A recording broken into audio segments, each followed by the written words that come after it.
श्रीपराशरभट्टार्याः श्रीरङ्गेशपुरोहिताः श्रीवत्साङ्गसुधश्रीमान् श्रेयते मेस्तु பூயசே. Sri Parasara butter தனியன் இதை சேவிச்சுட்டு நம்ம ஸ்ரீ விஷ்ணு சஹஸ்ரநாமத்தில் 4வது திருநாமமான பூத பவ்ய பவத் பிரபு அப்படிங்கிறதுக்கு உள்ள அர்த்தத்தை பார்க்கலாம். பூத பவ்ய பவத் பிரபுனா முக்காலத்தையும் ஆள்பவர், அதாவது எதிர்காலம், நிகழ்காலம், கடந்த காலம் எல்லாத்துக்கும் அவர்தான் பிரதானம்.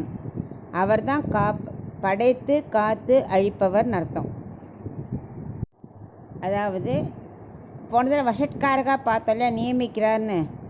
எதுக்காக நியமிக்கிறார்னா, முக்காலத்திலும் எது இருக்குமோ, எந்த பொருட்களெல்லாம் இருக்குமோ அது அனைத்தையும் படைப்பவர் மகாவிஷ்ணு, அவர் சுவாமி அப்படின்னு அர்த்தம்.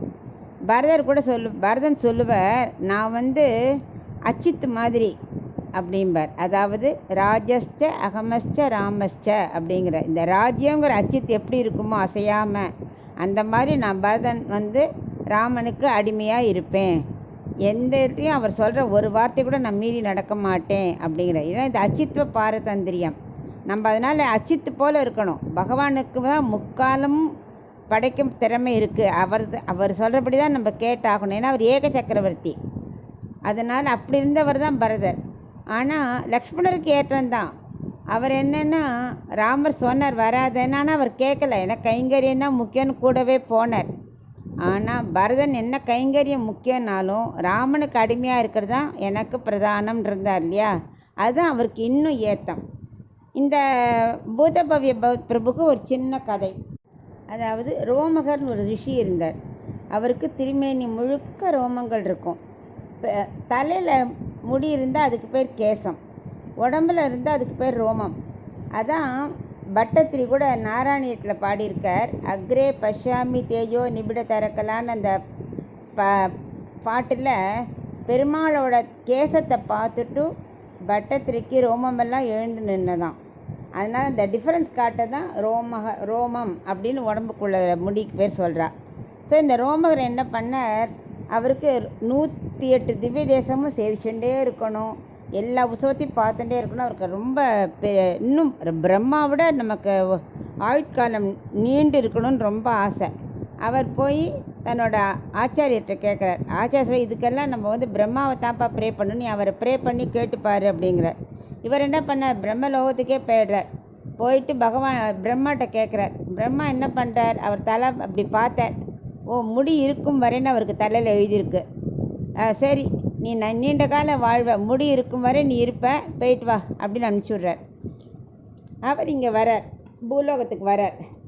ஆயுட்கால பிரமாணம் இருக்கு இல்லையா அங்கே, அதானே முக்கியமானது. பிரம்மலோகத்துக்கும் பூலோகத்துக்கும் நமக்கு 360 நாளுங்கிறது ஒரு வருஷம்.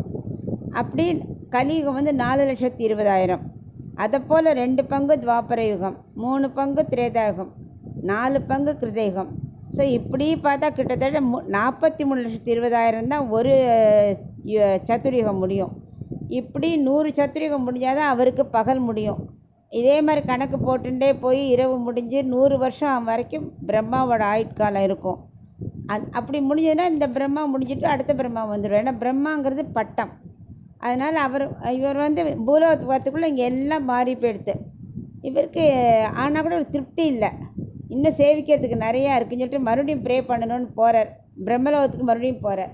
அது பார்த்தா அங்கே வேறு பிரம்மாலாம் வந்தாச்சு. அப்போ அவர் சொல்கிறார், இதுக்கெல்லாம் எங்களுக்கு பவர் கிடையாது, மகாவிஷ்ணுவை தான் நீ ப்ரே பண்ணணும் அப்படிங்கிறார். உடனே ஸ்ரீமன் நாராயணனை குறித்து ப்ரே பண்ணுறார்.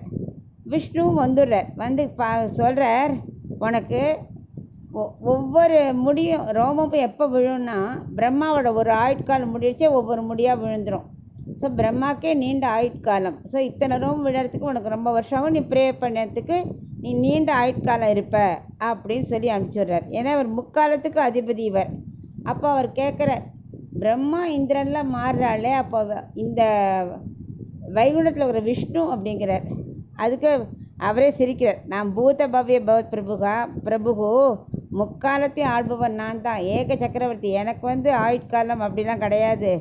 அதனால் எல்லாரையும் படைக்கிறவனும் நான் தான், காக்கிறவனும் நான் தான், அழிக்கிறவனும் நான் தான். ஸோ எனக்கு அது கிடையாது அப்படிங்கிறார். அதனால் நம்ம என்ன பண்ணணும், பூத பவ்ய பவத் பிரபவே நமக அப்படின்னு ஸ்லோகத்தை சொல்லிகிட்டே வந்தோமானா நம்மளும் நீண்ட ஆயுட்காலம் பெறலாம், பெருமாளை சேவிச்சுட்டே இருக்கலாம். முக்காலத்தையும் உணர்ந்தவராச்சு அவரை ப்ரே பண்ணணும் அப்படிங்கிறதான் இந்த திருநாமத்தோட அர்த்தம்.